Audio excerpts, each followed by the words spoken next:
جو شخص دل کی نرمی سے محروم ہو گیا وہ کل کے کل خیر سے محروم ہو گیا۔ حضور نے فرمایا من یحرم الرفق فقد حرم الخیر کلہ۔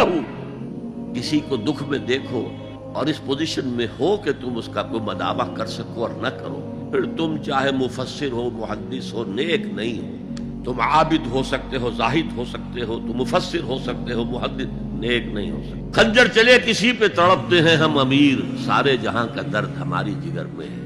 اگر یہ رفق نہیں ہے، اگر یہ ہمدردی نہیں ہے، اگر کسی کو دکھ میں دیکھ کر آپ تڑپ نہیں اٹھتے، اگر اس کی مدد کرنے پر قادر ہو اور نہیں کرتے تو کل خیر سے محروم، کچھ حاصل نہیں۔ اس پر جو آخری آیت قرآن کی ہے لن تنالوا البر حتى تنفقوا مما تحبون، اس سے زیادہ کیٹیگوریکل سٹیٹمنٹ اور کیا چاہیے؟ انتہائی موقت، ہرگز نہیں پہنچ سکتے نیکی کے مقام کو جب تک کہ خرچ نہ کرو ان میں سے جو چیزیں تمہیں پسند ہیں۔